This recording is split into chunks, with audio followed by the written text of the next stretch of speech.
Hello, hello, hello. How are you guys doing today? Now, I'm going to give it a few more seconds for some people to join. But we're going to go ahead and dive right in and get started. Today is October 1st, 2024, and we are on the docket with Danny. I hope you guys are having a wonderful morning, afternoon, or night, based on wherever you're tuning in from on purpose. Now,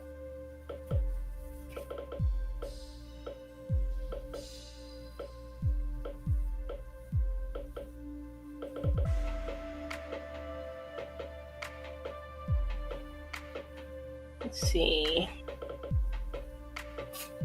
Let me turn the music down a little bit.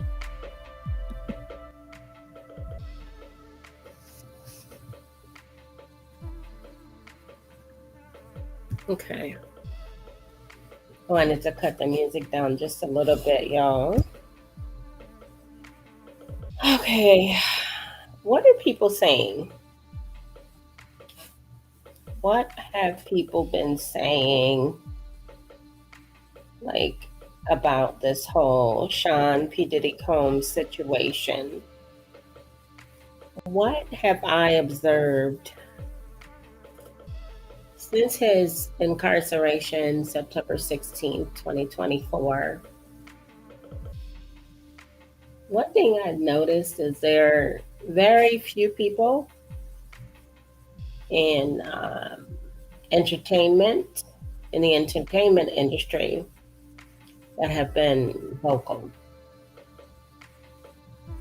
That kind of concerns me because then how many of them are complicit with what is being alleged by the Southern District, the federal government in the Southern District of New York? One thing that I saw, guys, is Steve Harvey kindly removed a post that he had made about Diddy. The date of the post was November 13th, 2017, and it read, "My brother at Diddy is doing a world of good for these kids." He removed that tweet in the wake of, the allegations, in the wake of the indictment. He removed it. And rumor has it that Steve is actually out of the country right now. Why do you guys think he removed it? Let me know if you're in the room now in the chat, or if you're catching this on the replay. Like, let me know. Why do you think Steve Harvey removed that particular tweet? And why are there rumors swirling about him being out of the country? Could Steve Harvey had any involvement with the alleged breakups? I'm guys, I have to be honest. I am side-eyeing everybody. Everybody. I mean, right now, I'm looking at everybody as suspect to me.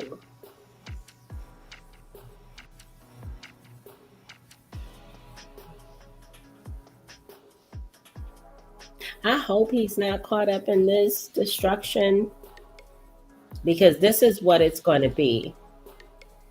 It's going to be complete and utter destruction. It's just everybody that knows Diddy, all of the people from different walks of life, I have a big question mark over their heads. Like, how much did you know? Did you stay after 12? Because allegedly, a lot of the celebrities that have spoken out, like for instance, Ray J, he came forward, and so did Tyrese. Both of them came forward and they said, hey man, I went to the parties, but I left before 12. So everybody kind of knew what time to exit to not be involved in the, wilder stuff.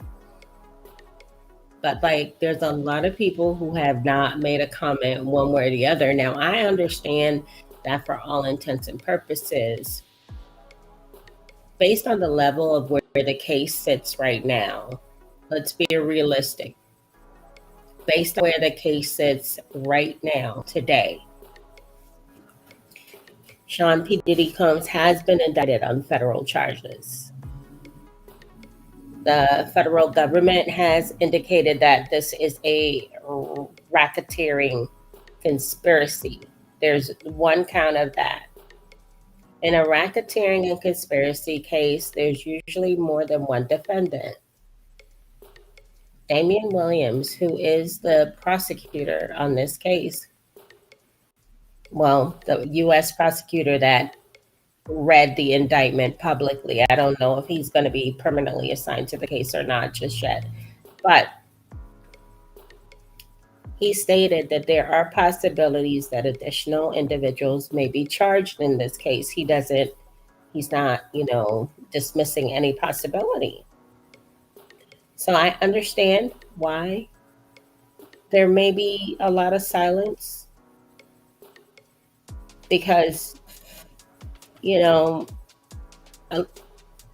they hung together. The rich and famous, they all hung together. They all partied together. And now a lot of them are finding out that they were actually recorded unbeknownst to them at these parties. So I'm sure a lot of them are like racking their memories on different parties they attended, what events they could and could not recall. So I understand why the silence is there, but it's still very just really, really nerve-wracking to me, because we don't know who else may have been involved. Now, before the lawsuits and before the indictment, Diddy's ex-bodyguard, Gene Deal, had been very vocal about Diddy. Gene has been, from watching his previous interviews and things, he's been very vocal about Sean P. Diddy Combs, the parties, the environment, and everything. Now, recently, he discussed Diddy's situation, and this is what he had to say. According to Gene Deal, who provided security to Diddy throughout the 1990s, he claimed that Diddy, the rap mogul, kept tapes of politicians taking part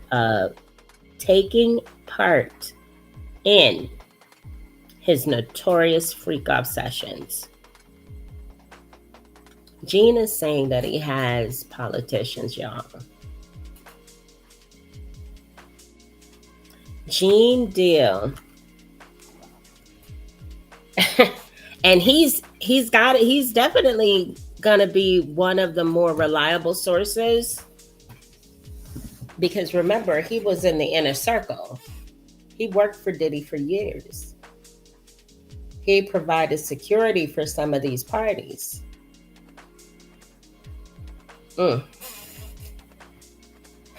Now,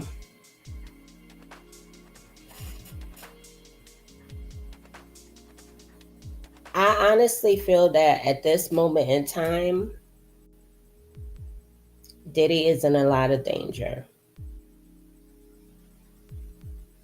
I believe that he's in a lot of danger if he has tapes of politicians. Depending on who the politicians are, This might not be too, I mean, they're probably trying to figure out how many tapes he's got. Because I don't know if you guys remember when the raids happened. Diddy's son came out and he said something to the effect in like a freestyle that, oh, you guys raided the wrong house.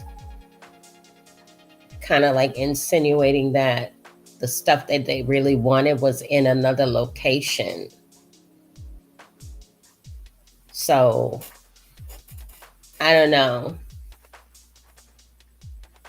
I don't know. If Diddy has powerful and influential people on tape,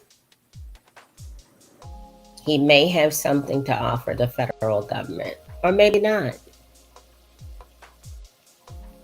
Because quite honestly, I'm just conspiracy theorist that I am. I think if he did have powerful and influential people on tape without their knowledge and they found out, they would have probably been the ones to send Homeland Security to get the tapes. But Gene believes his arrest is connected to a corruption scandal that is rolling New York City politics.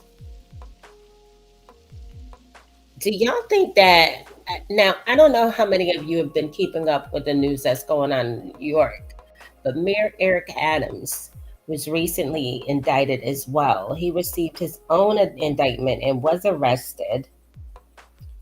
Do you think that has anything to do with Diddy? Like, because it was kind of weird.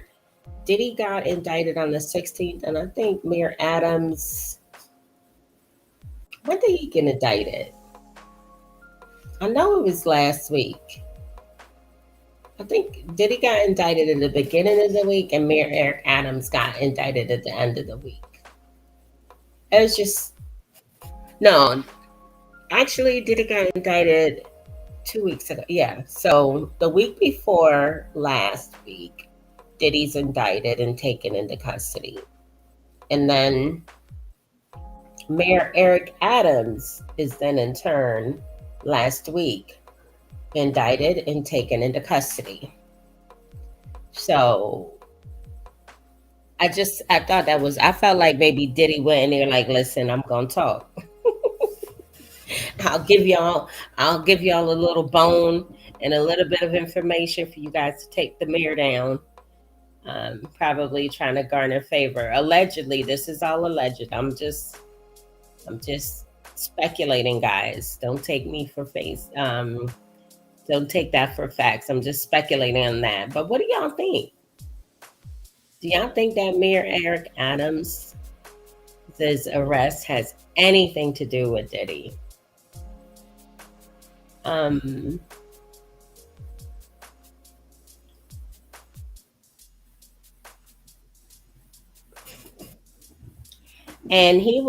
Gene Deal was actually appearing at the Art of Dialogue podcast during this, when he stated that the producer's prosecution would expose prominent figures and celebrities in the Big Apple.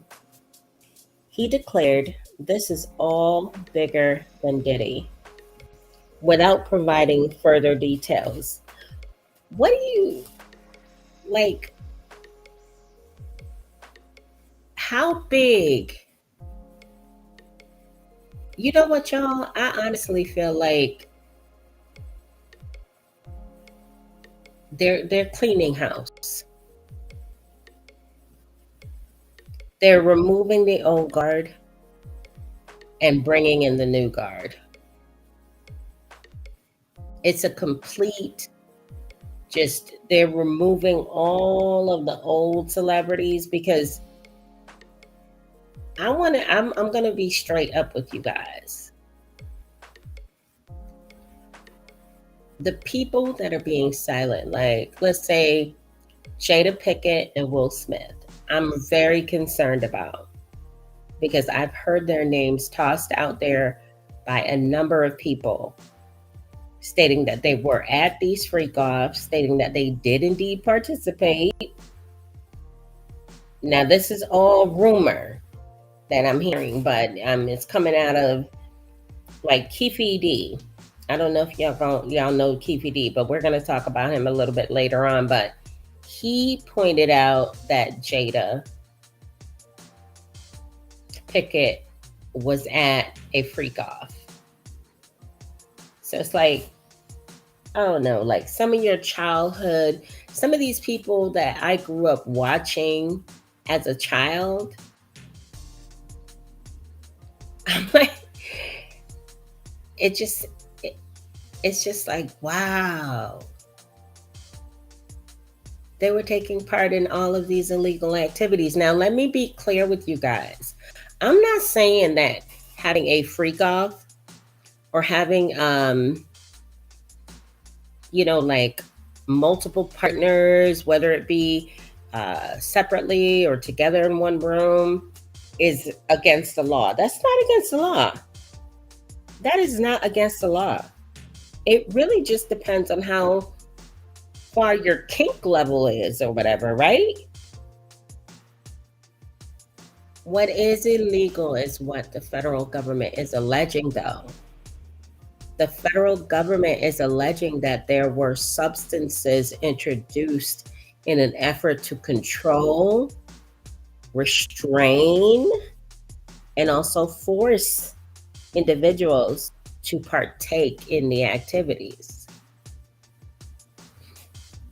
So that's the part that I'm like, oh my goodness, are you guys serious right now?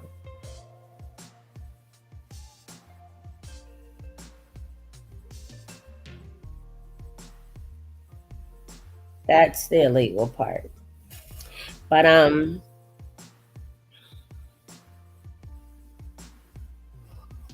when asked if renowned individuals were on the purported freak-off tapes, Gene Deal replied, Diddy gave celebrity parties. So what do you think? He pointed out that California prosecutors declined to press charges in spite of claims of criminal misconduct in lawsuits, one of which was filed by Diddy's ex-girlfriend, Cassandra Ventura, aka Cassie. Now, that is absolutely true. Why didn't California take this up? Why didn't California file against? Why didn't California carry or bring the same charges as have been brought in New York? They declined, or they didn't even consider to act based on the allegations alleged in her lawsuit. That's because Diddy has a lot of people in California government, in entertainment, in a lot of different social, economic status positions throughout the state that they know. And I'm sure if this, well, I was going to say, if it were to be a California case, a lot of the celebrities would be named and out there, but it's probably better that it's in New York. It's probably better that it's in New York, because one thing I know about New York itself, if they're going to stand on business, they're going to stand on business. All the celebrities that have been frolicking around, having a good time at these freak offs, taking advantage of unwilling victims and ex-workers, allegedly, a day of reckoning is here, because New York City is they're gonna stand on business. I don't believe that they're done naming names in the indictment of Sean P. Diddy Combs, I would be surprised if they don't add at least 1 to 2 more people to that indictment.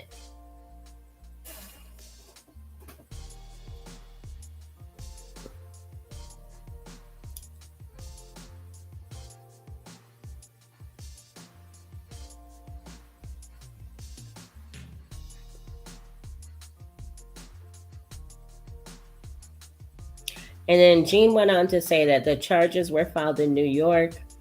Gene pointed out, indicating that they are connected to a number of resignations and accusations of corruption among the Big Apple authorities.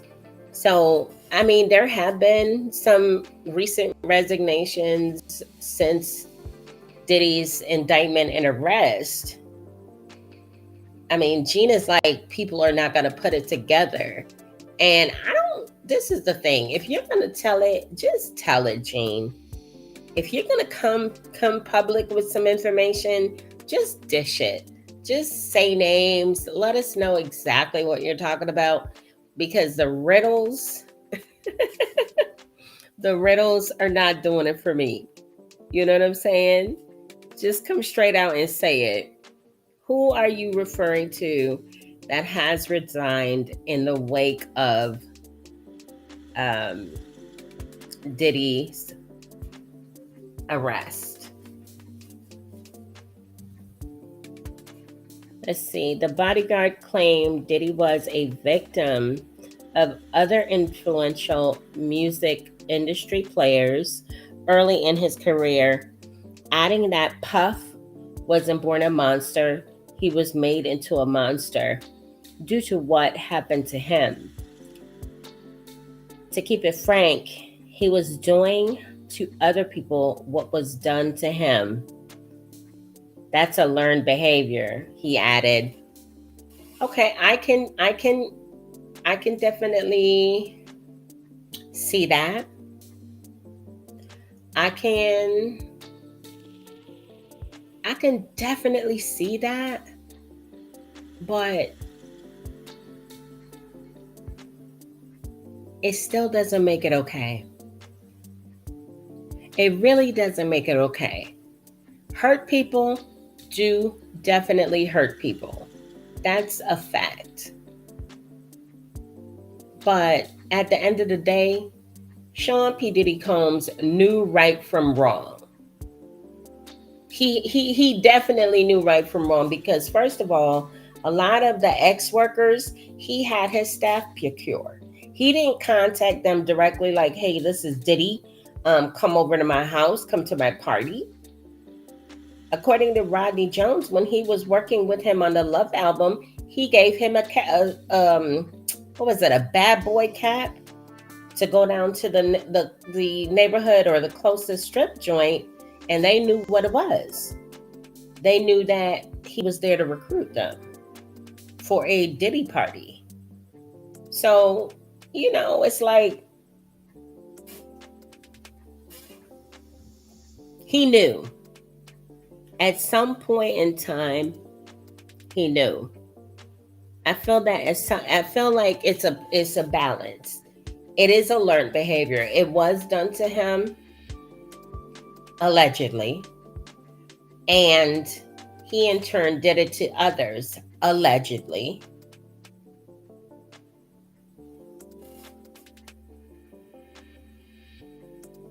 But he knew something was wrong with it. He started to record every single freak off. Why would you keep a documented record other than to try to show that you're not the only one? Basically, if I'm going down, everybody else is going with me, type deal. He knew something was not right with the whole culture of the industry.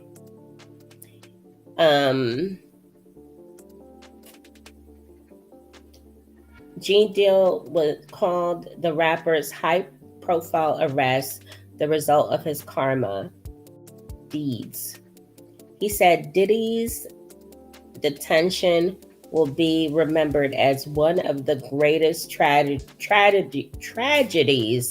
in hip hop history. I could say yes, and I'll also say no. It'll be one of, but probably not like the biggest tragedy to me. But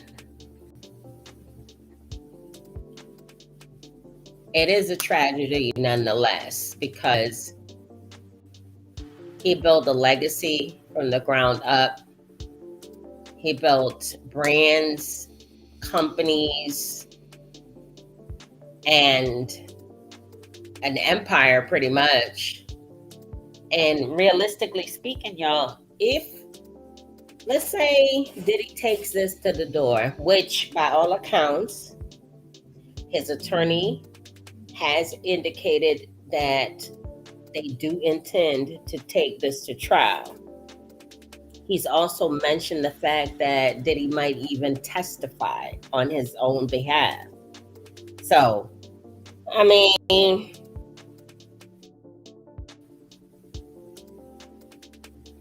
if he takes it to the door and he loses, he's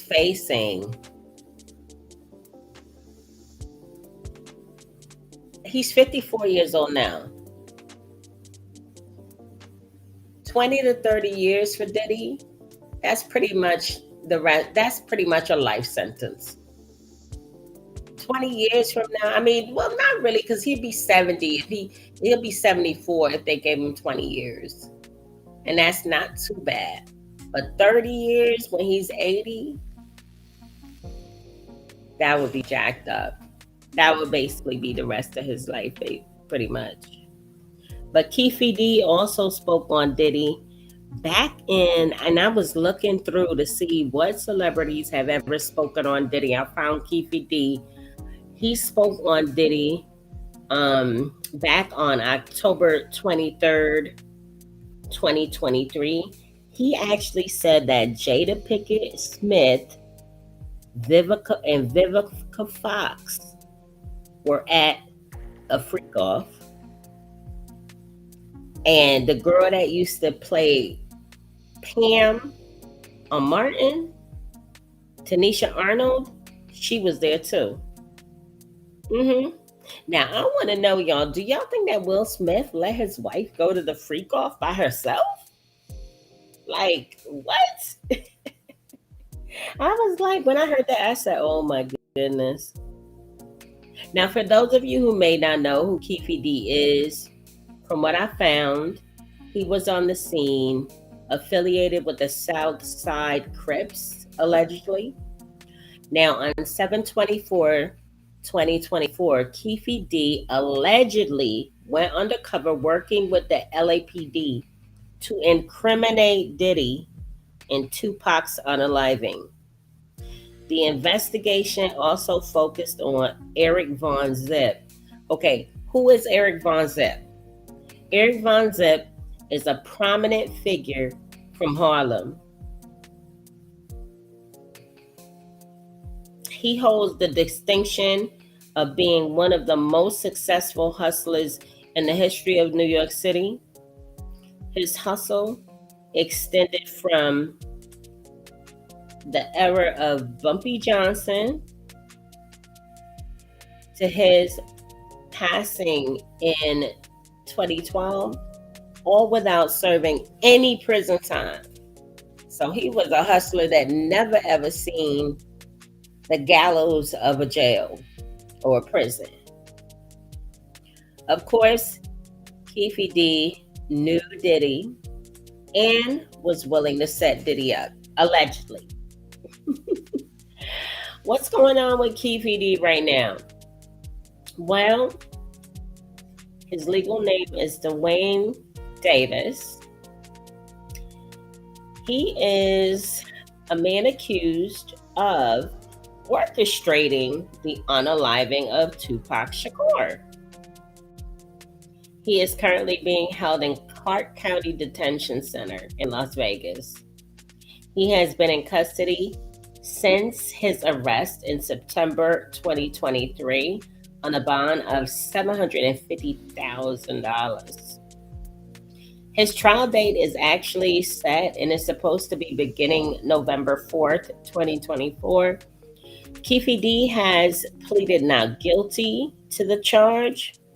His attorneys argue that there isn't much evidence against him and that his statements about the unaliving were made for entertainment purposes only.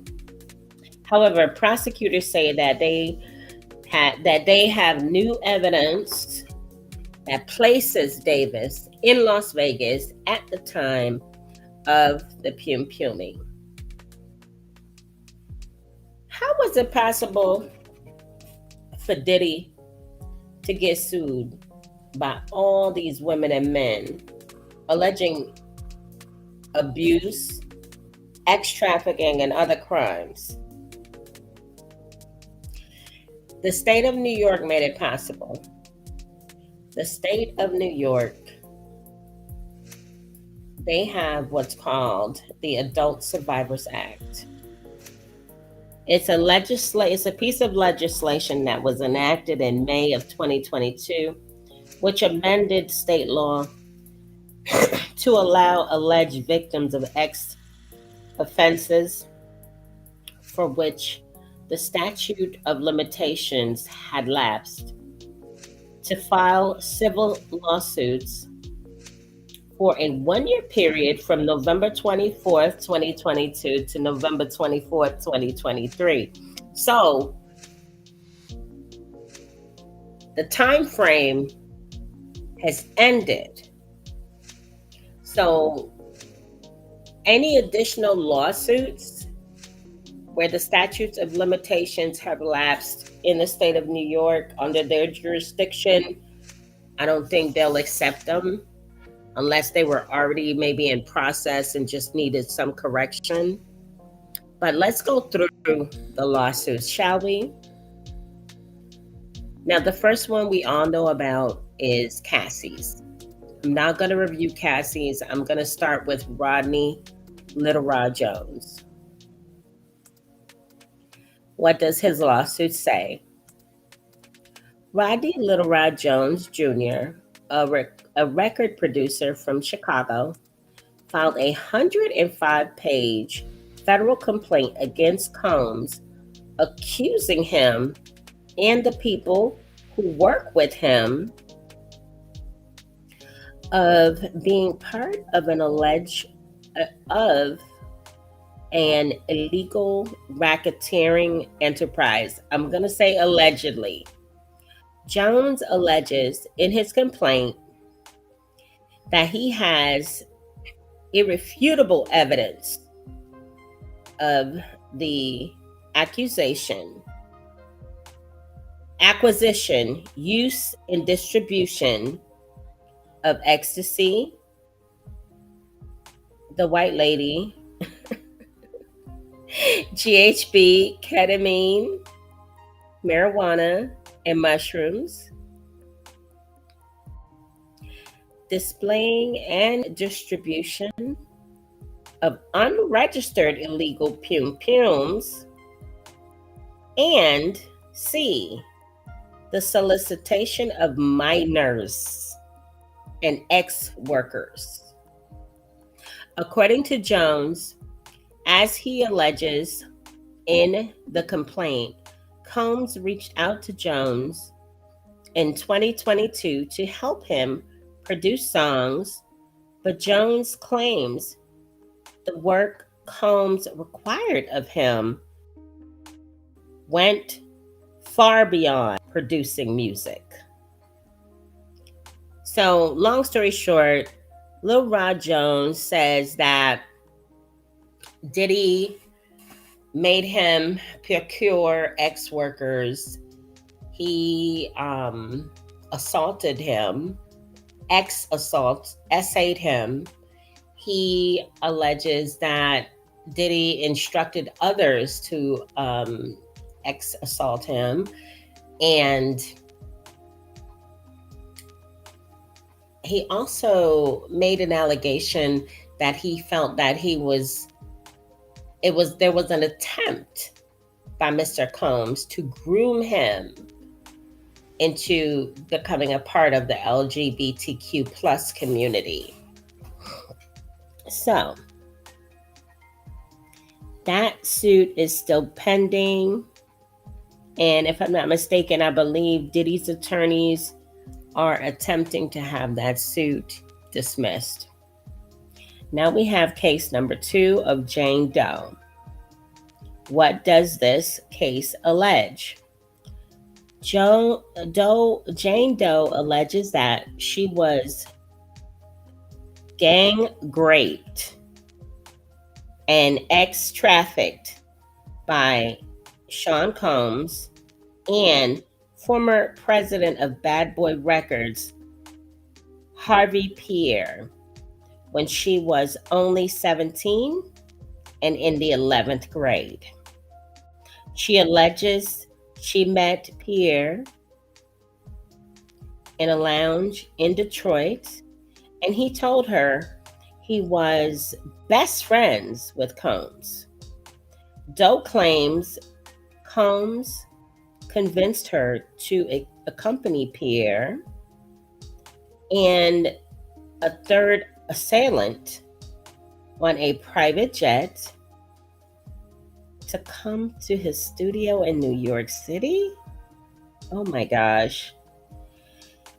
She claims she agreed and boarded the jet, and that flew and that wait a minute. I'm trying to figure out, first of all, how does a 17-year-old get on a private jet and go to New York City without her parents? Like, how long was she gone? How long was she gone? Did she not have a curfew? Did they meet her during the daytime? Because I could see me as a mother saying, okay, my daughter's at the mall with her friends right now, maybe 10 or 11 o'clock in the morning. But if it's like getting really late, 8:30, 9 o'clock, and she's in the 11th grade and she's not home. First of all, baby, if you're in the 11th grade, either you have a late birthday or you stayed back. So I would have had, rings on that child, depending on what it was, because you're supposed to graduate from high school at age 18. And if she was in the 11th grade, like I said, it's either she stayed back or she has a late birthday. Either way it goes, you're in the 11th grade. I don't care how old you are. And was this summertime? Because then there's other things that kids could have said. She could have told her mother, oh, I'm going to spend the night over at Rebecca's house and we're having a sleepover over there, and kind of get around the parents that way. But still, even if my kids were I guess I was just, I was probably like a really, really, really annoying mom. I have to admit it. I think I was an annoying mother. I definitely was, because even if my kids were spending the night over at a friend's house, I would just randomly pop up, bring them some snacks or something. I would just randomly pop up, say, how you doing? What y'all doing? Where y'all going? Because I knew what it was when I was a preteen or a teenager. I would tell my mom, yeah, I'm going here and there and the third, and end up elsewhere at a house party. And in this young lady's case, she ended up clear on a private jet with Harvey Pierre, allegedly, and another assailant to go to Sean P. Diddy Combs' music studio in New York. Like, that's why I was stuttering, guys, because I'm like, wait, whoa.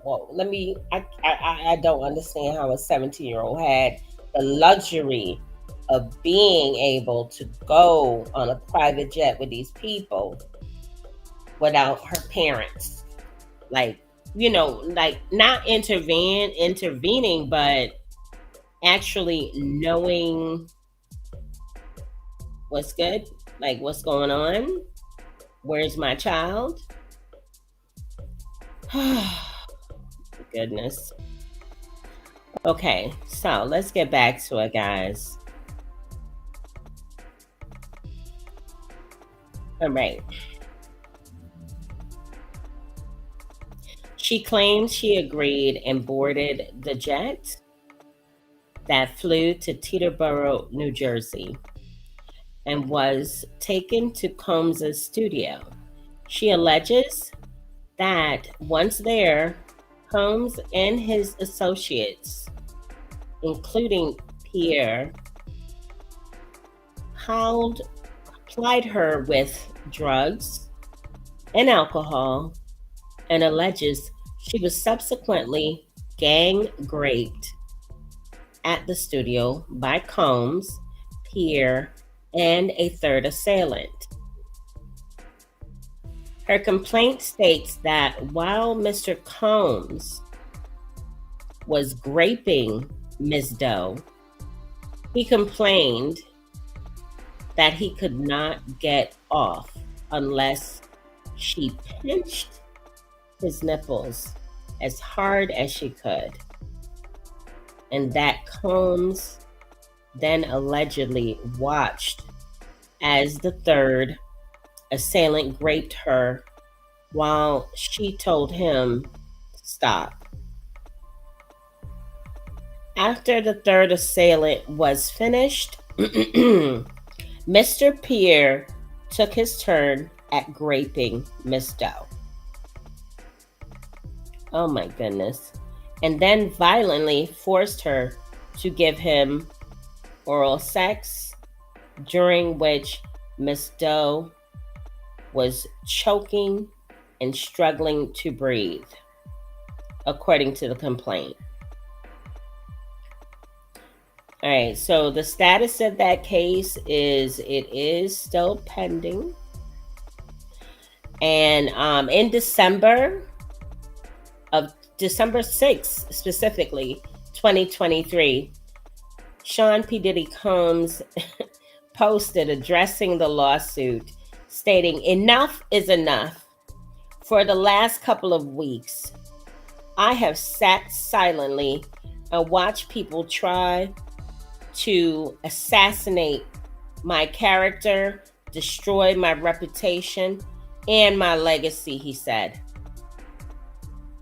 "Sickening allegations have been made against me by individuals looking for a quick payday. Let me be absolutely clear. I did not do any of the awful things being alleged. I will fight for my name, my family, and for the truth." And now, y'all, he's fighting for his freedom. Now he's fighting for his freedom. Now, the next lawsuit that I want to draw you guys' attention to is Liz Gardner, or Lisa Gardner. Gardner filed a 22-page lawsuit accusing Combs and Aaron Hall of forcing her to have sex with them against her will when she was only 16. Oh my gosh, this stuff is like, just makes my stomach crawl. It just sickens. It's sick. It makes me sick to my stomach. Like, first of all, when she was 16 years old, how old were these men? Let me see if it says. Garner claims she met Combs and Hall in New York at an event for an album release for Jodeci. After dinner for the event, Combs allegedly invited Garner and her friend to Hall's apartment for an after party. Why? Where are these kids' parents? I mean, I know up north and back then too in the 90s, it was different. It was a lot different because we didn't have, we were outside. Okay? We were outside. We were going places, hanging out um with or without our parents' knowledge. So back then it was a different time and place. So I guess I can understand how a 16-year-old could have ended up being invited with her friend to an after party at these grown men's house. And I could see how that could work out for both of them because they would both be able to alibi each other. Call their mom like, hey mom, going to Stacy's house. And then she calls her mom and says, hey mom, Stacy's I'm going to Brenda's house. And then they both just go off and neither parent is the wiser. Long story short, we already know what happened. I cannot, y'all, I'm telling you, the allegations are turning my stomach. It's just turning my stomach because these are children. These are kids. These are not grown adults. These allegations are being made now by adults. But at the time of the conduct, they were children. Y'all, I swear, I need to take a break from reading. Hey guys, welcome to the room. Hey Libby Lou, how are you? Hey Kahana, hey, how are you? Hey, that's my girl. Heather, Diddy. It's not wise to take it to trial. You know what? Sir Leopold. Hey, Sir Leopold. You know what? To be honest, Libby, I don't think Diddy is the type of man that is going to take a plea. And honestly, Libby, at this point, the state of New York, Southern District, they're not giving him a deal. They're not giving. Libby, did you see Tony Busby today? Did you happen to catch who caught that? Who caught Tony Busby today? He's a Houston-based attorney. He announced that he will be representing 120 victims of Sean P. Diddy Combs. The status of the Gardner case, let's see. Of course, Aaron Hall has denied the allegations as bogus, fabricated and bogus. And let's see. Joy Dickerson Neal also, in her 22-page complaint, Dickerson alleges that she met Combs after she had appeared in a music video with him while she was a student at Syracuse University. She claims she later agreed to go out to dinner with him on January 3rd, 1991, while on school break. During their date, Dickerson alleged that Combs intentionally drugged her. She accused Combs of assaulting her and making video recording the assault. According to her complaint, days later, a male friend allegedly revealed to her that he, along with other men, had viewed the X tape. Wow. So he likes to put stuff on tape. Then he likes to record. That's exactly what's getting him in trouble here. That's exactly that, and the fact that he's not getting consensual partners.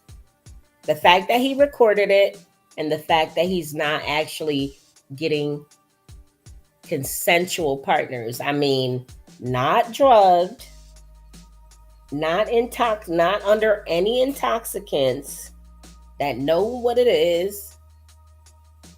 Oh my goodness. Know what it's hitting for. And just go, I don't understand. Like, I would think that with the amount of money that he had, and I did say had, because his money is dropping low by the hour. His money is dropping low by the hour because he has to pay for his legal defense, and it's dropping by the month because these lawsuits are sprouting up. So it's getting low. It is getting low by the minute. But I would think that the amount of money that he had, he would be a lot smarter about doing like things that things that you should know. It's like a definite no. It's a no-go, bro. Things you know that can get you locked up. Maybe he thought that because he had the money and all the power and the influence, I think Diddy got to the point where he felt he was untouchable. I really do. I think that he got to the point where he felt that he was untouchable, y'all.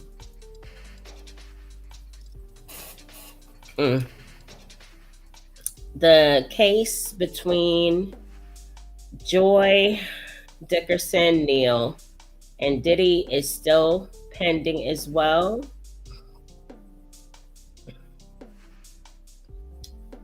Let's see. The next case is Grace Marcreg, I think it is. All right. It says here, Sean Combs' 26-year-old son. Oh, this is the one where his son is caught up in it, Christian King Combs. They're both being sued for this one. This is a case where this lady worked on the boat, and she worked a holiday party for the family. Let's see, while working as a yacht worker for the families during Christmas. It was during Christmas break in 2022 in the Caribbean. She says that she was actually essayed by his son. And if I'm not mistaken, I think that suit was filed in Los Angeles. But I think Little Rod, I want to say that Little Rod mentions her in his suit. Or he makes a reference to having a audio recording of that interaction between King Combs and Grace on the yacht, because Little Rod was there at the time, he says. The next lawsuit is from Crystal McKinney. McKinney says she met Combs when she was a 22-year-old model and a designer He flew her into New York City. Um, and a model and a designer flew her into New York City to attend Fashion Week, a Fashion Week event. Um,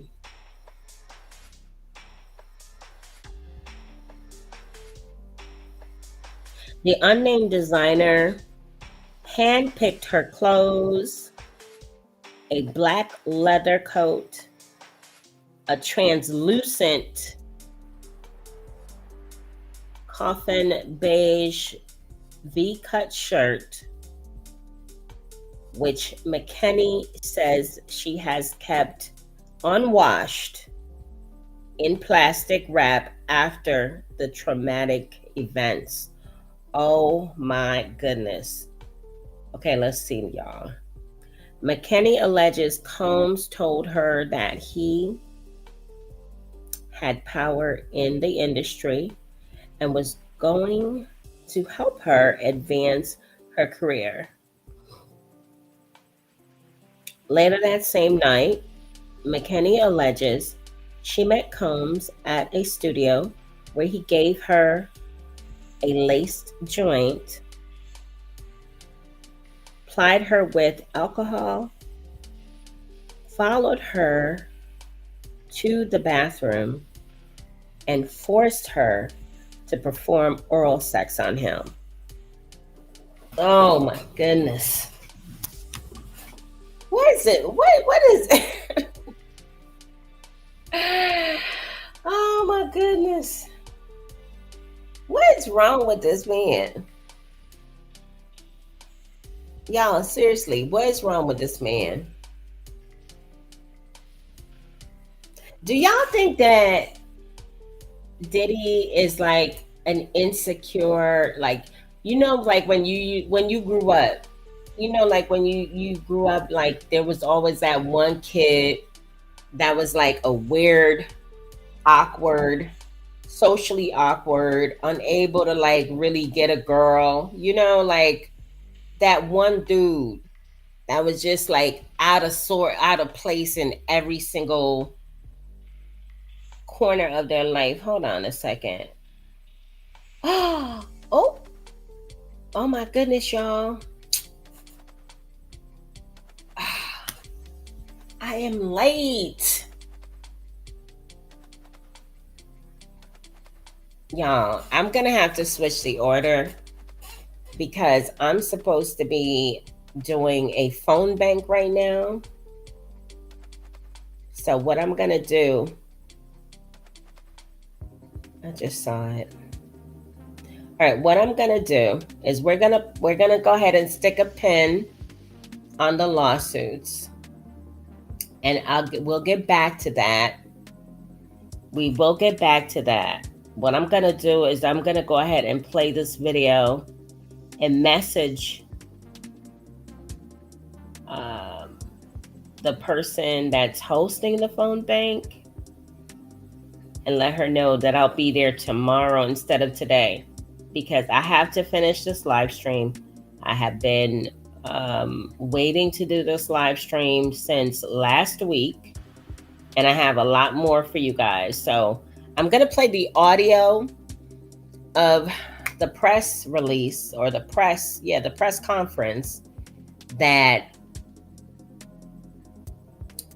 Tony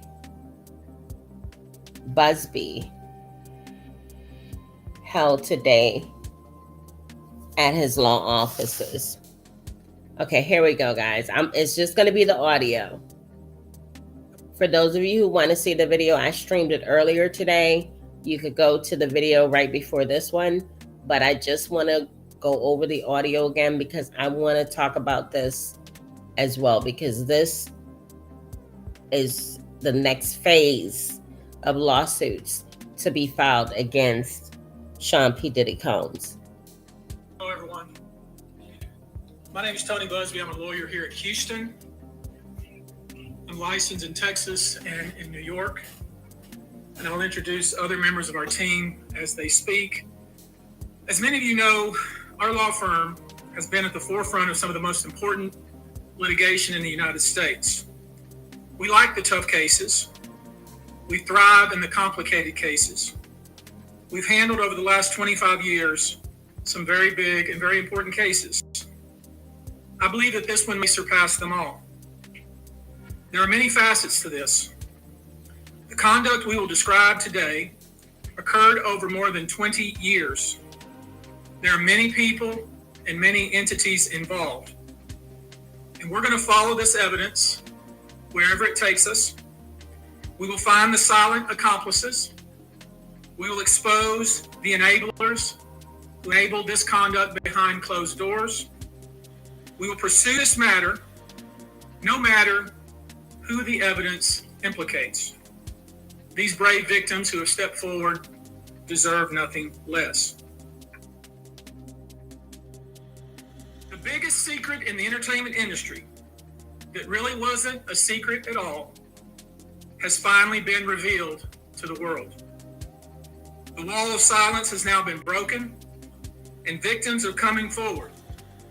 Our team has had at this point more than 3,285 individuals contact us with people claiming to have been victimized by Sean Combs.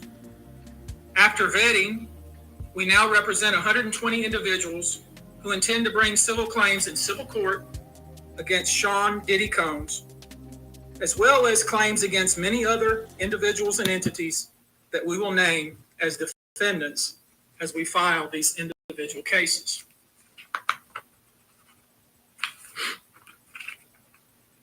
And you should know, to the extent the clients feel comfortable, we also intend to make these individuals available to the authorities, specifically to the FBI.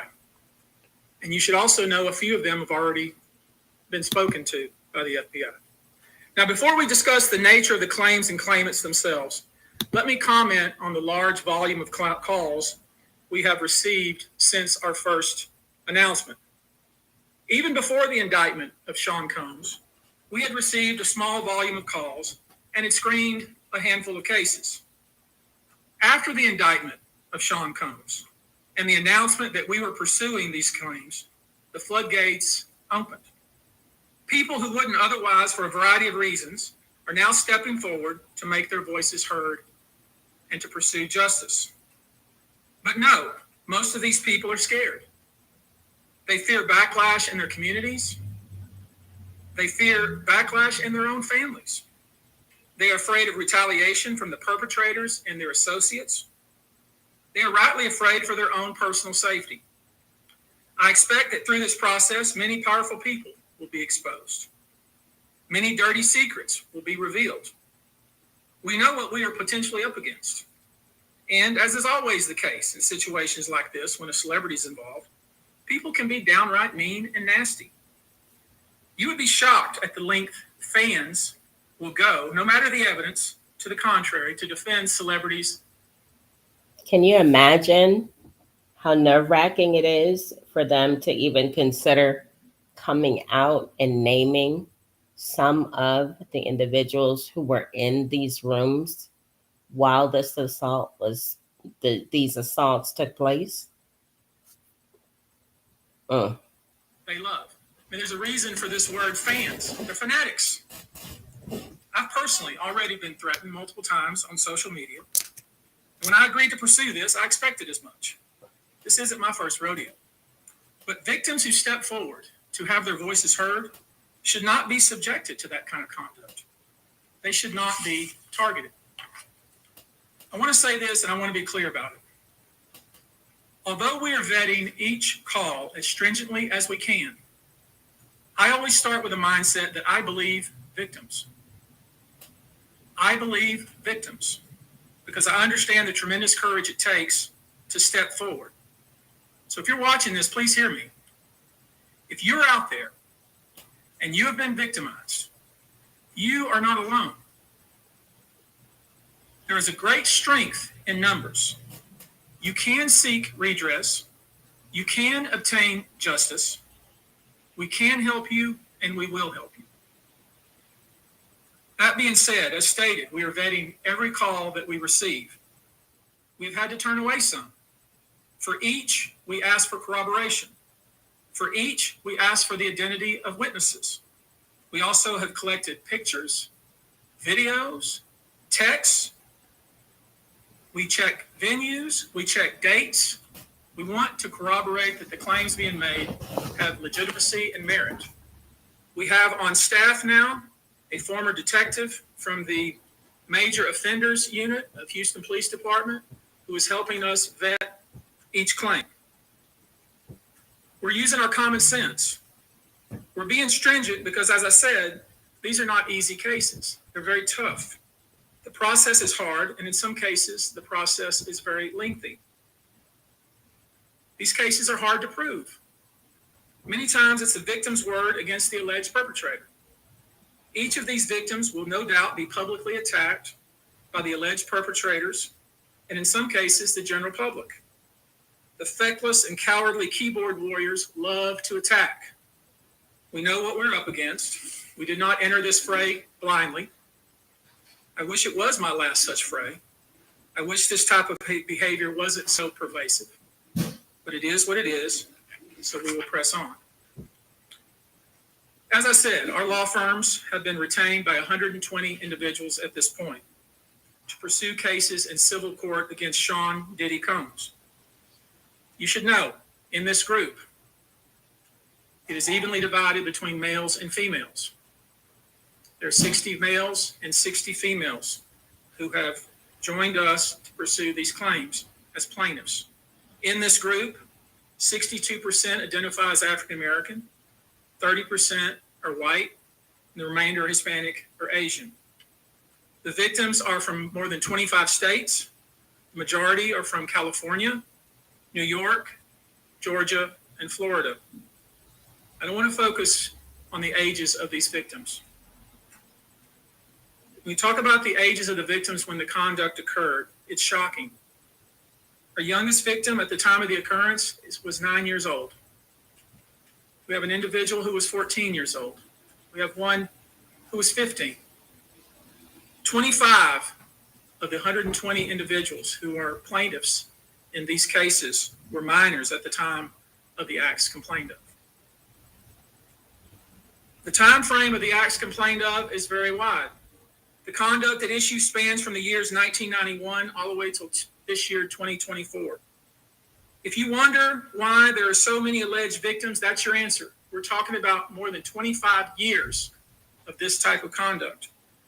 Now, although most of the victims who have stepped forward were victimized after 2015, this has been going on for a very long time.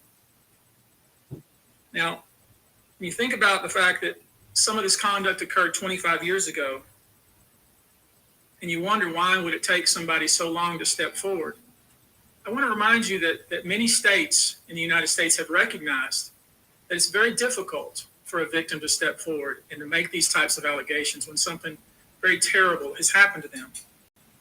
I'll use New York, the state of New York, as an example. The state of New York has specific statutes in place that revive claims that are even claims that would typically be not able to be brought, that revive such claims, and they can be brought even 25 to 30 years later.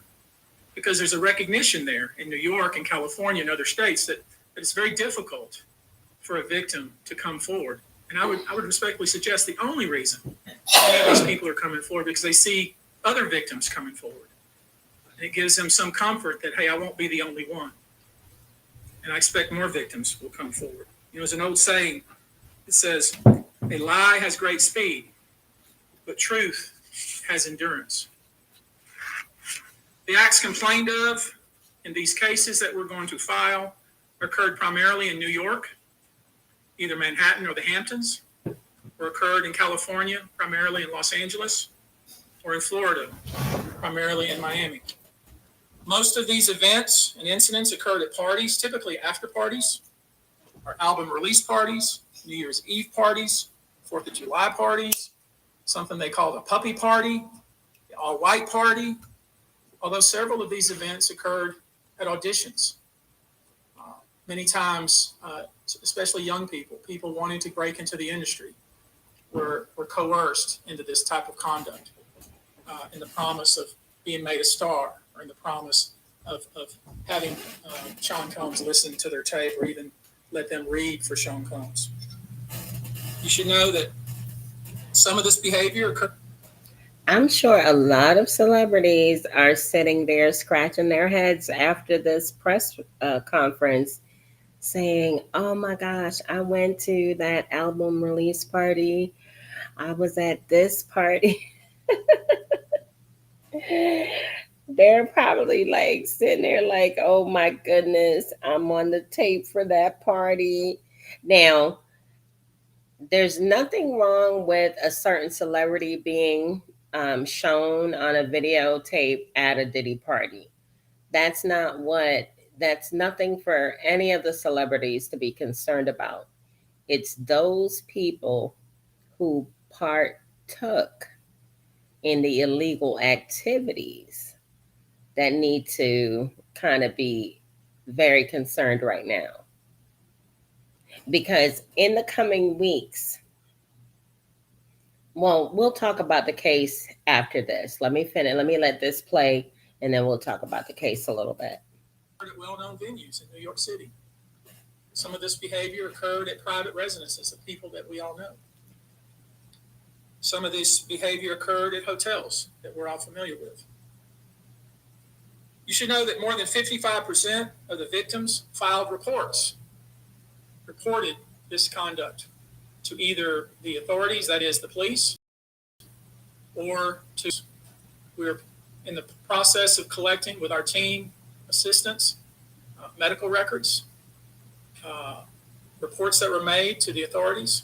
And I've already said that some of the individuals in this group did in fact talk to the FBI. You should know that several of the individuals, and when I say several, I mean many, who did in fact seek medical treatment were drug tested, and drugs were found in their system, weird drugs that you probably never heard of. One in particular that continues to pop up is a drug called xylazine or trank, which based on our research is known as a horse tranquilizer. Now, there's been a lot of reports that we're filing a class action. This is not a class action. Class action is when one or two people file a case on behalf of a group of people. That's not this.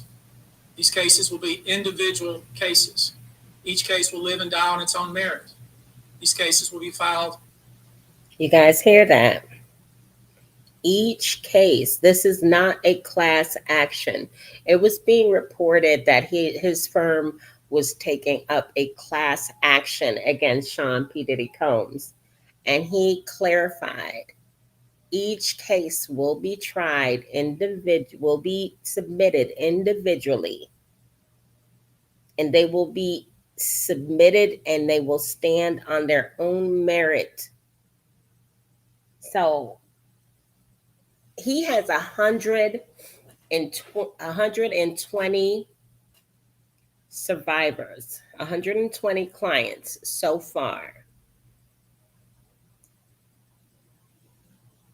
Diddy's gonna be broke. Diddy, I know he's insured because I believe I saw the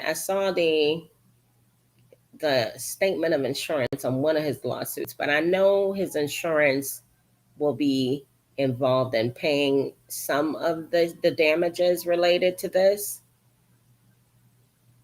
I wonder if his insurance doesn't have to pay it, if they can reject it because the level of claims and also because of the alleged criminality. Oh my goodness, this man. Allegedly. This is all alleged, but it's not sounding very favorable and it's not sounding good. Individually, one plaintiff against whoever the defendants were involved in the case.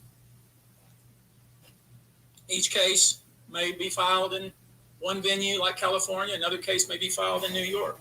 One case may sue just Sean Combs, but multiple other people. One case may sue a range of people. I would expect most, though, to be filed, as I said, in New York and Los Angeles. Now, I know this. Many of you came here thinking or hoping, or perhaps believing that I may start naming names. That day will come, but it won't be today. The day will come when we will name names other than Sean Combs, and there's a lot of names. It's a long list already. And of course, I already know who some of these individuals are, but because of the nature of this case, we're going to make damn sure that we're right before we do that. But the names that we're going to name, assuming that our investigators confirm and corroborate what we've been told, are names that will shock you. These are individual cases. There are indeed other perpetrators involved. They will be revealed when that particular individual case is ready to be filed. They already know who they are. And I'm talking here about not just the cowardly but complicit bystanders. That is, those people that we know watched this behavior occur and did nothing. I'm talking about the people that participated, encouraged it, egged it on. They know who they are. I call them the facilitators of foul play, willing participants in vile conduct. As we identify them, each will be part of this case as defendants. These defendants will not only include individuals, but will also include corporate entities who ultimately profited off of this culture and behavior. I'm looking at banks, pharmaceutical companies, hotels. We know that many of these individuals were paid cash. We know that many of these individuals involved, whether they were the ones being assaulted and abused, or they're witnessing other people being assaulted and abused and then paid and threatened and told to leave. Typically paid 10 grand in cash and told to leave. And then threatened as they were leaving. So in addition to Sean Combs, you should know the defendants in these cases we're going to file will include anyone, of course, who engaged in the assault or exploitation, anyone who participated in such in any way, anyone who encouraged or facilitated this conduct, anyone who was in the room and watched it happen but made no effort to stop it, any venue or venue owner who was aware of what was going on but failed to stop it, any individual or entity who knew about the conduct and benefited from it but did nothing to report it or stop it, and any individual or entity who covered it up or helped cover it up. These people who know who they are should just come forward now. I would imagine, as we speak here, there are a myriad of people who are very nervous. You can't hide skeletons in the closet forever. I would expect there are many people out there right now who are desperately searching their memories as they delete their texts and data. Now, although these are, in fact, individual cases, there is a common theme, an MO, if you will. Typically, the victim is lured into a situation where he or she is given a drink. Typically, that drink, reported by these victims, is apparently laced with something.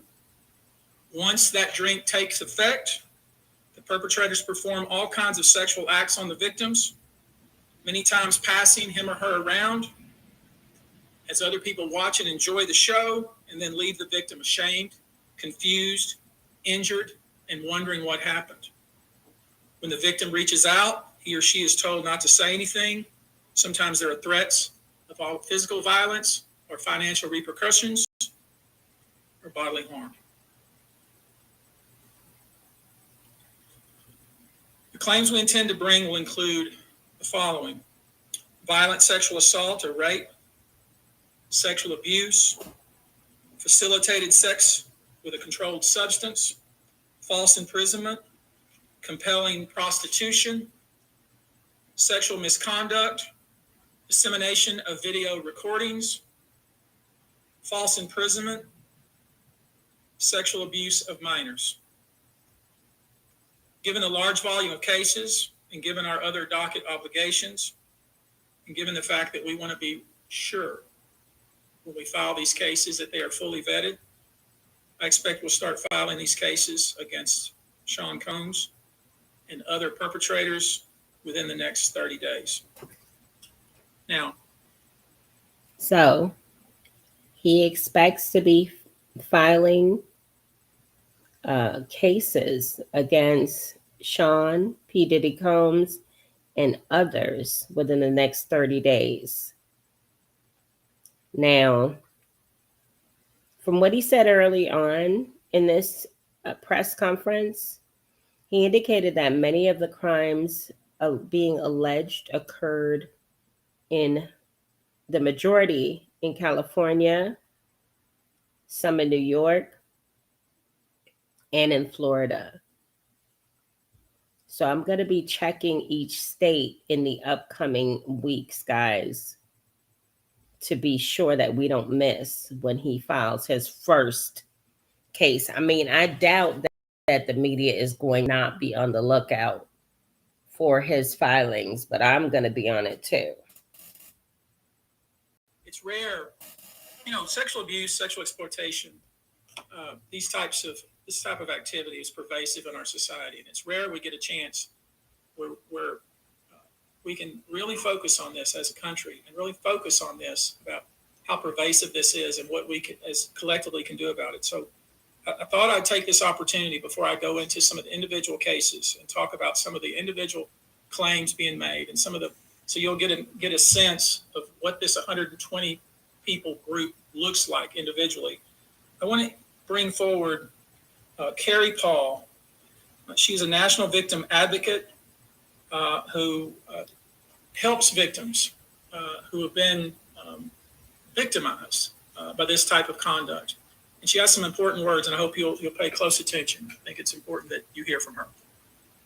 Okay, I don't want to hear her part again. If you guys want to see the full press conference, it is available on Fox 2026 Houston. You could check it out there on their site. But let's get back. I was able to contact the campaign headquarters and let them know that I cannot come to my phone bank tonight. I'll have to go tomorrow. So,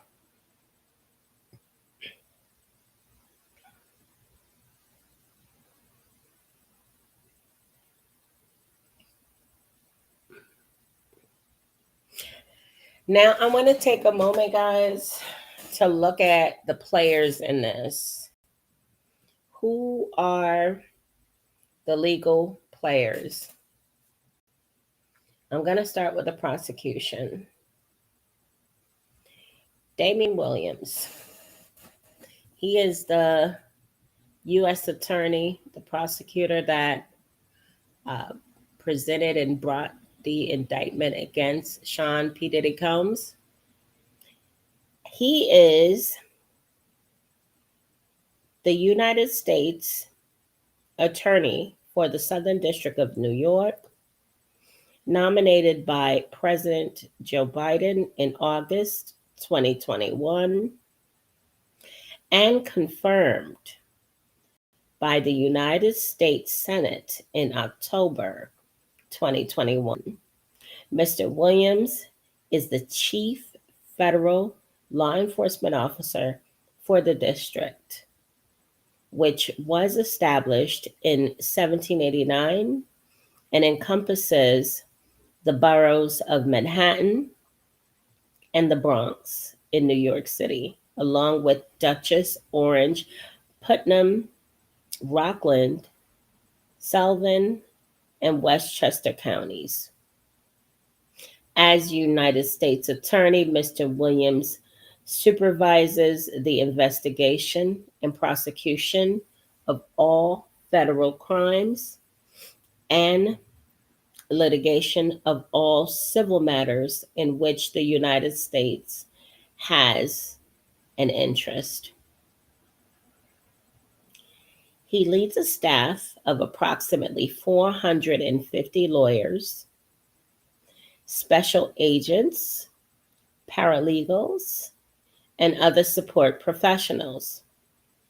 Mr. Williams also serves as chair of the Attorney General's Advisory Committee, the AGAC, a select group of United States attorneys who advise the Attorney General on matters of policy, procedure, and management.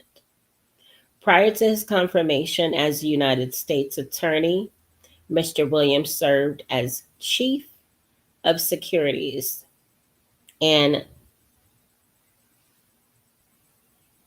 commodities on and chief. Let me go back. Served as chief of the Securities and Commodities Fraud Task Force in the Southern District of New York. As an assistant United States attorney, Mr. Williams primarily investigated and prosecuted white collar crimes involving corruption in financial markets and politics. Among other matters, he prosecuted Congressman Chris Collins for insider trading and lying to the FBI and New York State Assembly Speaker Sheldon Silver for bribery, extortion, and money laundering. Mr. Williams earned an AB in economics from Howard University,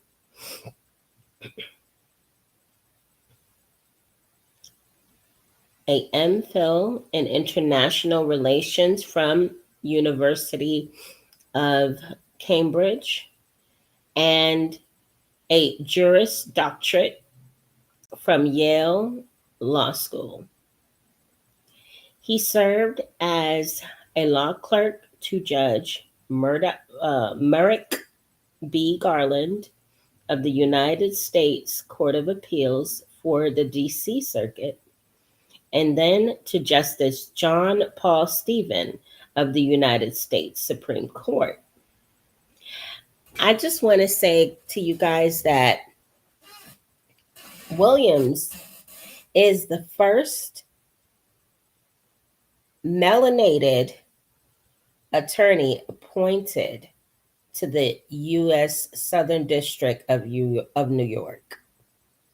Now, let's go ahead and talk about Diddy's defense, his attorney, because I have to say, as far as talent and experience, there's none of that lacking in this in the players on the legal side.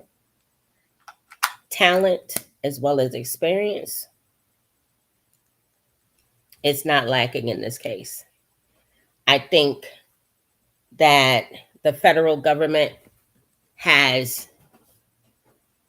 immense resources. They have unlimited resources. Sean P. Diddy Combs has a lot of money. So he's able to employ some of the nation's best attorneys. The first one, his lead attorney, is the one I want to talk about first. Mark Agnarillo.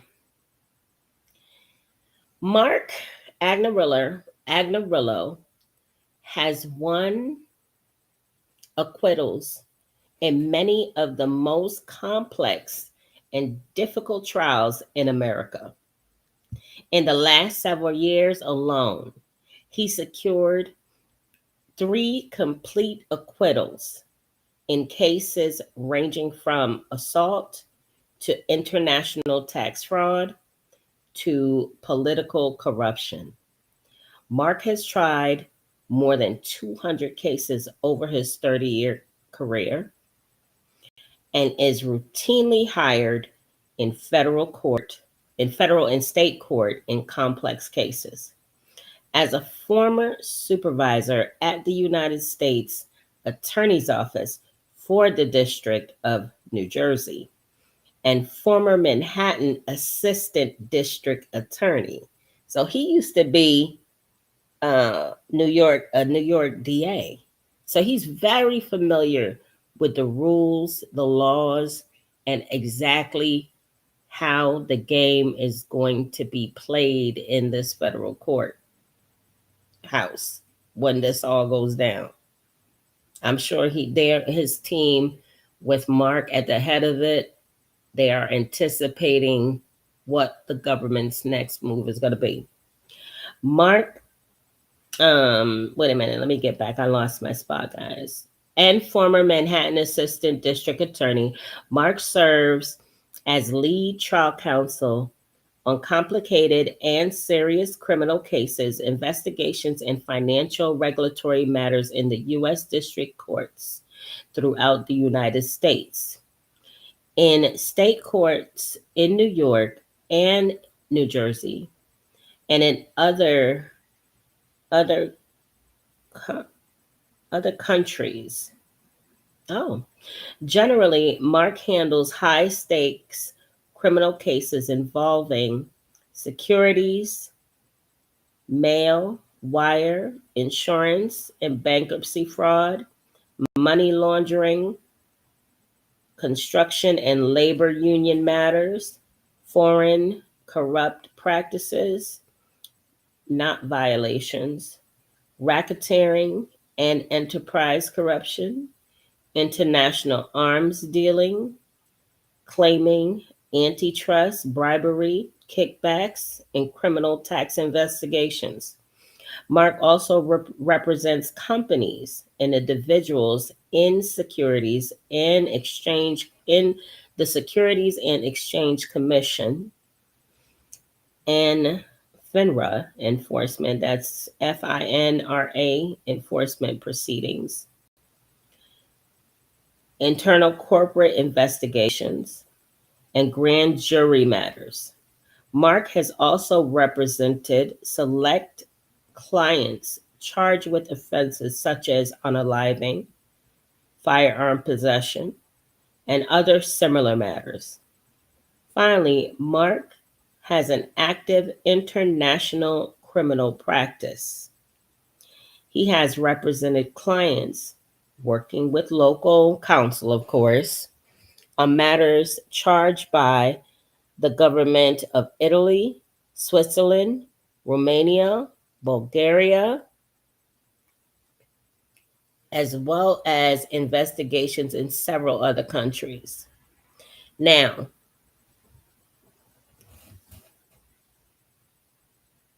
I definitely feel like they're equally matched as far as Williams and Agnarillo.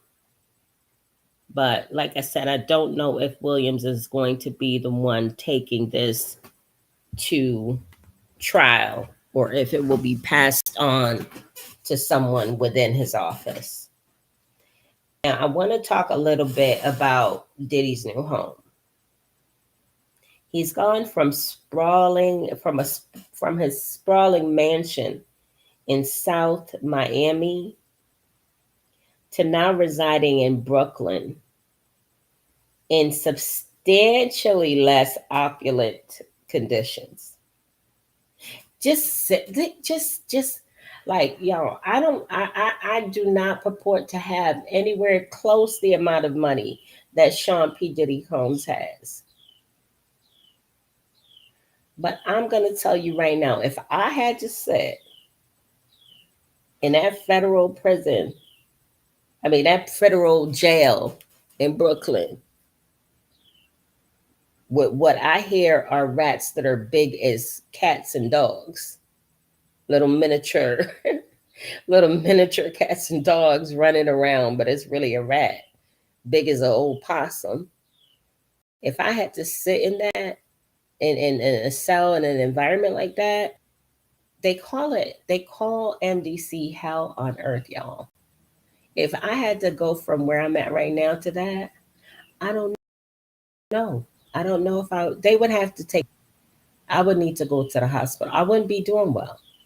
I cannot do mice. I can't, I could do everything but mice. Okay? Everything. I don't, I'm telling you right now, I can't do rats or mice. I don't know. It's something about them. So I would have a definite problem being in that cell, in that environment. But just think how much of a problem he must be having. Like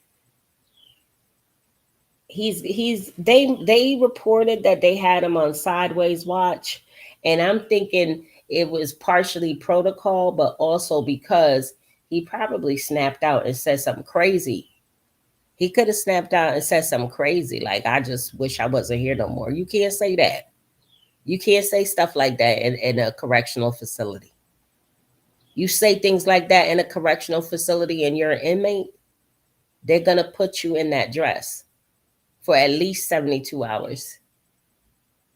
So if you say that, that's what's going to happen. So I think it was partially protocol, but I think did he probably, like, you know, I would have tripped out. I'm just telling you, I would have been in that dress. I would have been in that dress the first day they got me there. They would, and I would still be wearing. They wouldn't be able to take that dress off me. I love my freedom. I love my freedom. That's another reason why you know, kind of, I'm trying to learn more and study more about the law so that I can share it with you guys. And if you guys know helpful hints and information about it, please share, because it's very important that we're not ignorant of the law. Because I hear a lot of people saying, well, you know, um, I don't know, they just going after another successful black man. Listen, they have him on tape, son. He's on tape. He recorded the wrong person. He recorded the wrong person. And also, the other part that's like he was ignorant of is the fact that depending on the state that you're in, they give, it's either a one party consent or two party consent, right? New York is one party consent to record, meaning that any parties, any freak offs that were recorded in New York, it's just one party notification. So if the federal government chooses to play any freak off videos that originate from New York, and they could authenticate that it was done and videotaped in the state of New York, they could show that in open court without blurring any of the guest faces, so that all of those other celebrities' faces would be shown. But let's say, for instance, in California, it's a two-party state. Then the federal government may not show those videos at length. They may show clips and or freeze frames blocking out the victims' faces, because if it's a two-party consent state, then you cannot show the other party technically. Now, as far as the individuals that they are alleging that are true victims in these crimes at these parties, their identities will be automatically protected. But when I'm talking about showing other people, I'm just talking about like the party goers, all of the other celebrities that were there. But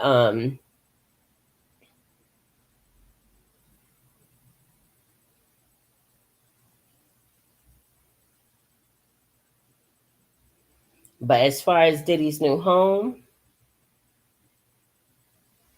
he's being held in the center's special unit. It's described as like a barrack style unit, housing 18 to 20 inmates who require special protection. So this is like PC inside a PC. This is like PC on steroids. According to sources, they range from high profile defendants to individuals who cooperate with investigations. So, you know, they got like the high profile, like all of their informants are over there too.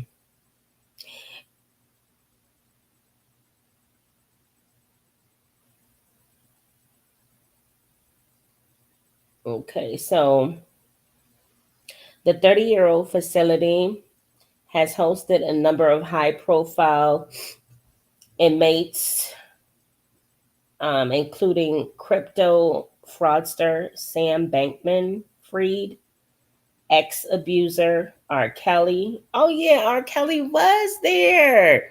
Yo, R. Kelly was at MDC before he got sentenced and transferred. I forgot about that.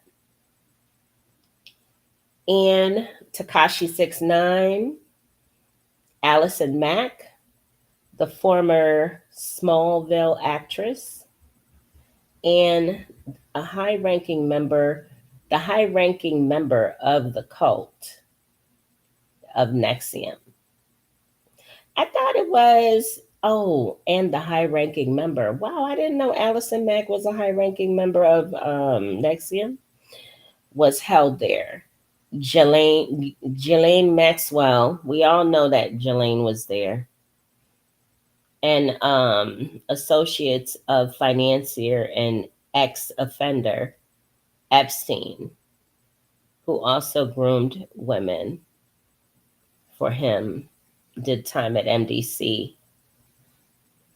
And then Epstein also allegedly sideways himself in that very same jail in 2021, because they say because he did it because of terrible conditions, but I don't know. I don't think that Epstein did that.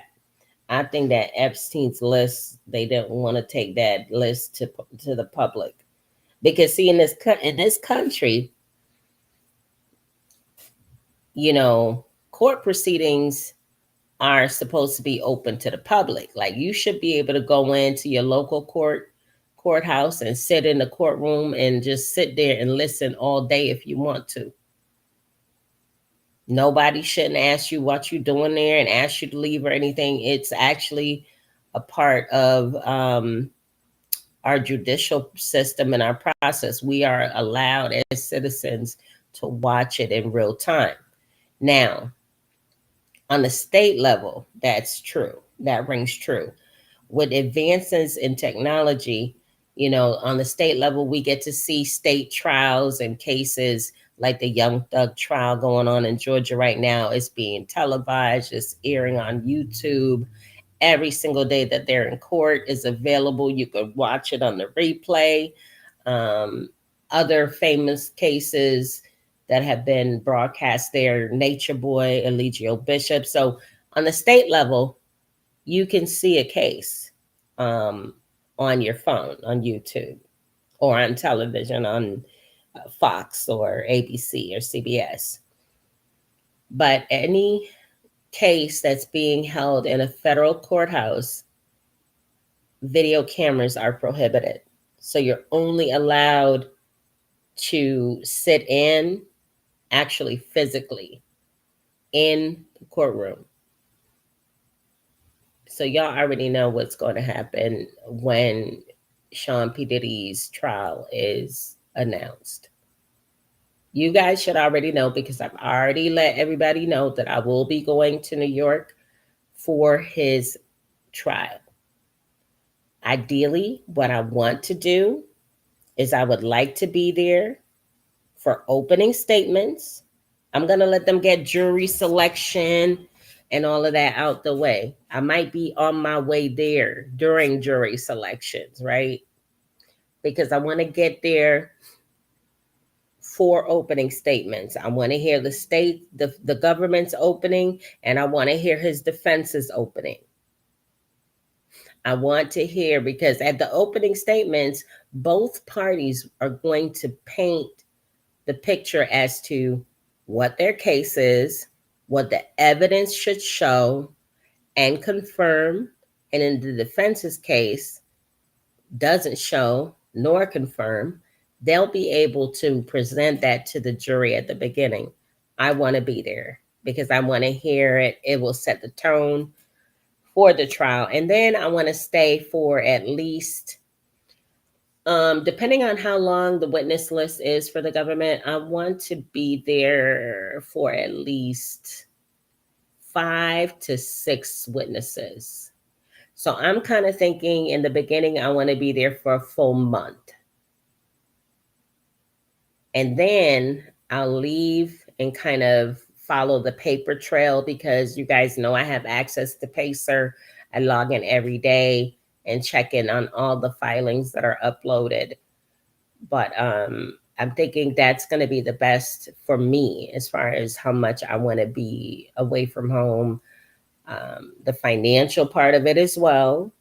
So I'm going to plan to be there for the beginning for opening statements and like 5 or 6 witnesses for the government. And then I want to go right back when it's about time, depending again on how long the defense's list is, their witness list. I want to go back to New York through to the verdict. So I'll probably like, I'm thinking maybe a month and a half the second time that I go. I mean, realistically, this case is going to be, it's going to take a long time. They're looking at events and they're alleging conduct dating back to the 90s all the way to present. So, well, actually, no, the federal government, they actually are only going from 2008 to 2024. But still, that's still a very long time. So I would imagine they're going to need a lot of witnesses to corroborate time frame, places, tickets, hotels. They'll get the financial. They probably already have the financial report records, honestly. So, but that's my overall plan is to be there in person to kind of see what the government presents, see where the defense is coming from and who they present. And then I'm going to just sit and wait for the verdict, see what happens. I don't know if he will be found guilty, if he will be acquitted by a jury of his peers, but I definitely want to be in that courtroom on the day of the verdict. Again, this is not going to be televised. And I know people will be kind of like, there probably will be more videos and some more of the evidence, some of potential evidence leaked to the internet because the internet is undisputable. They're undisputed, I should say. They are undisputed. So there'll be more probably leaked information coming out. But that's another thing I don't really like though about the internet, because some of the information that they're leaking could be AI generated. You know what I mean? To sway you one way or the other. Unless you're from that era and you know, like you. For instance, there's a video. Let me see, what video is it? Okay, for instance, that apology video that he did after Cassie, after the Cassie video came out, everybody anywhere would know that that was not AI generated, right? But there are other videos and pictures that I'm seeing where they're showing these celebrities kissing Diddy, and they're fake pictures. They're like, fake is a $2 bill. So I don't know. That's why I really want to step my foot into that courthouse, because I know these allegations are horrible. They make my stomach turn. They're very upsetting and off-putting. But Diddy should be considered innocent until proven guilty. It is a part of our judicial system where he still retains the presumption of innocence until proven guilty. Let's see.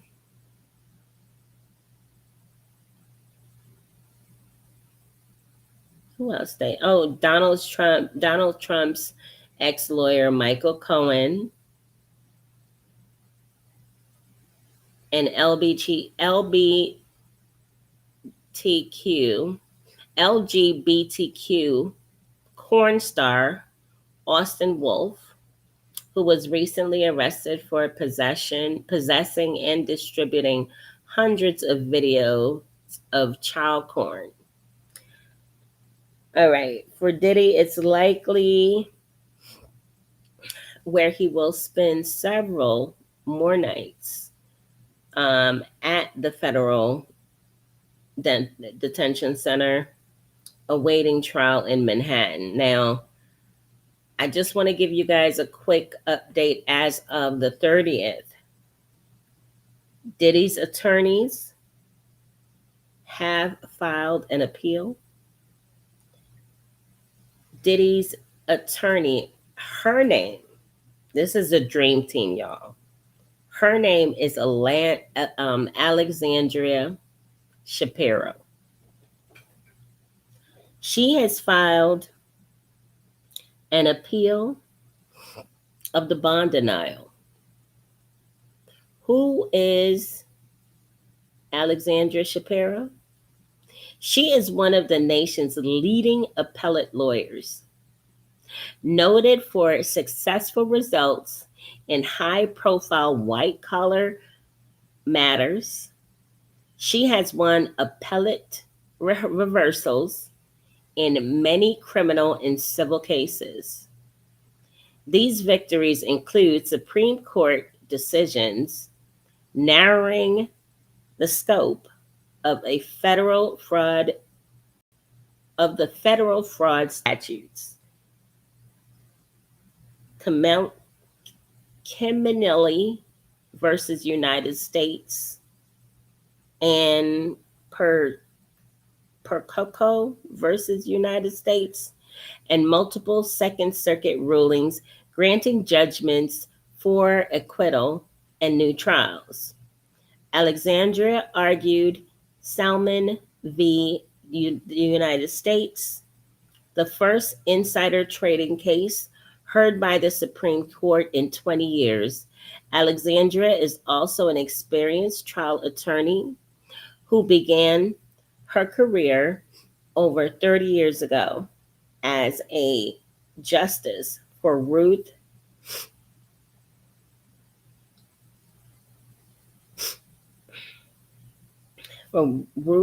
Bader Ginsburg. First clerks on the Supreme Court. Her practice focuses on appeals, white-collar defenses, and complex civil litigation. She has successfully represented prominent Wall Street professionals, public officials, as well as major public and private companies. She served as president of the New York Council of Defense of Lawyers and received an Astro Award honoring her work in the defense of liberty and preservation of individual rights.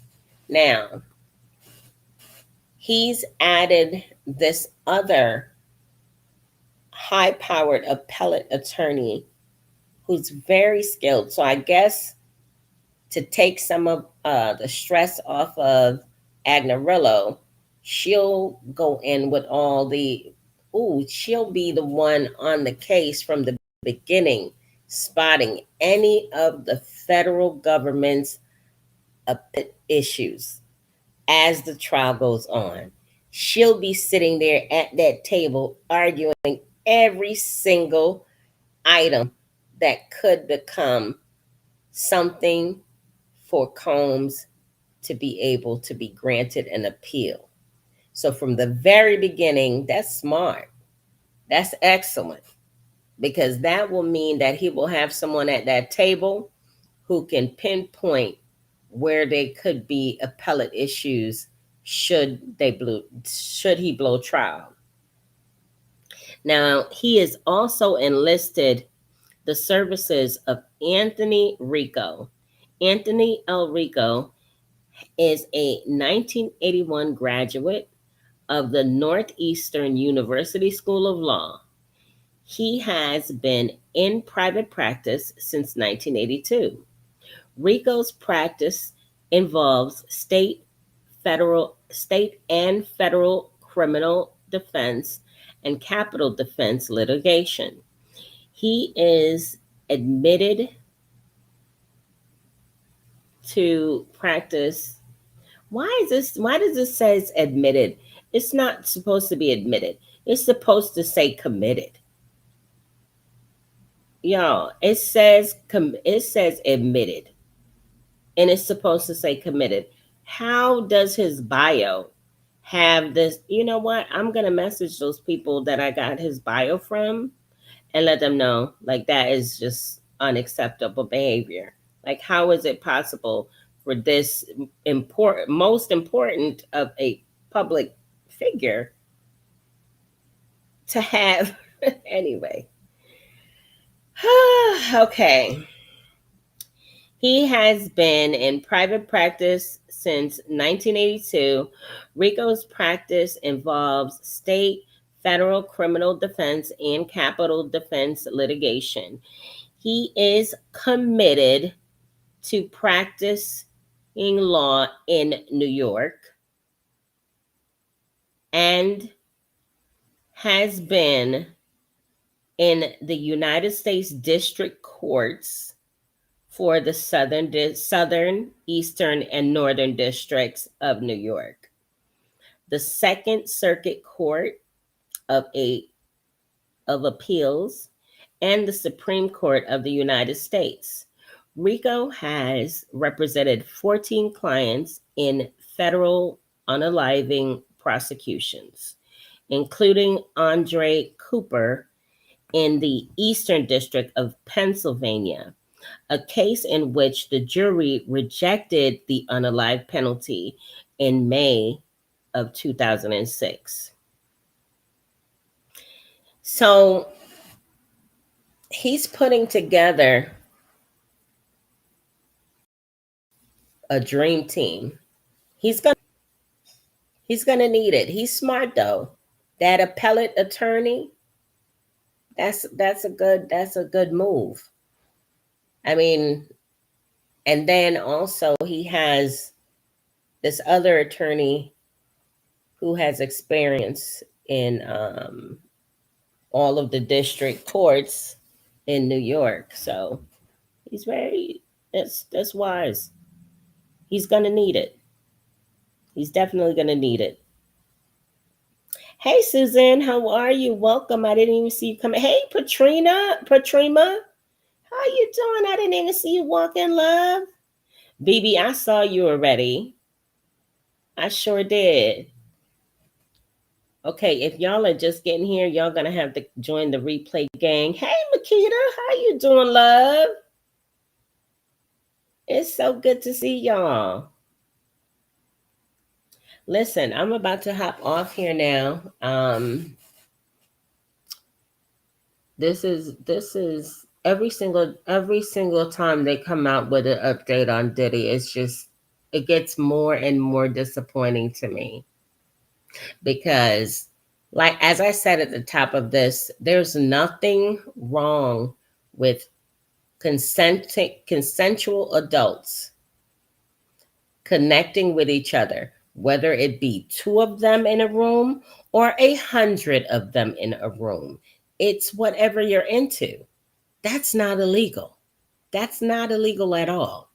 What the federal government is actually alleging is that Sean P. Diddy Combs utilized alcohol and drugs, as well as intimidation, force, coercion, to solicit consent. So that's wherein lies the crime. And then on top of that, y'all, you know how the kids say, I'm getting flown out. He flew me out, or he about to fly me out. Well, flying someone out for the sole purpose of X is a crime. Okay? So all you young people, all of you young men and women, stop talking about people flying you out for the cookies. Y'all better change it up a little bit. Say we're he's flying me out to have dinner. Something to that effect, because seriously, that is a crime and most people don't even realize it. They'll book somebody's ticket for the sole purpose of a connection and boom, that's a federal crime. But guys, I'm going to head up out of here. Thank you guys for being here. Replay gang, big up yourself. Congregate in the comments, please. Congregate. And that's right, trafficking, Patrima. Yes, that's right. And coercion. Yes, yes, ma'am. Yes, ma'am. Maybe Nature Boy wanted to be like that. You know what? Nature Boy could never be like Diddy. Nature Boy didn't have Diddy's money. Nature Boy can never, ever, ever, ever be like Diddy. He doesn't even have close to the amount of money that Diddy has right now. Right now, as far as we know, Diddy has 3 attorneys that have come forward publicly. Of course, Mark Agnarillo, I believe that's his lead attorney. Alexandria Shapiro, which she specializes in appellate matters. That's her specialty. And Anthony Rico, his specialty seems to be he's I think he's no, he's not younger than Shapiro. But Rico's specialty looks like it's more so dealing with federal unaliving prosecutions and also working all throughout New York. He's been in the Eastern, Western, and Northern District of New York for the majority of his career. Um, so he's building a really good team right now. So Nature Boy could never do that. Nature Boy only had Robert Booker. If you guys are interested in learning more about Nature Boy, that I'm, who I'm talking about, you guys could follow my other channel. It's Medaya, Medaya.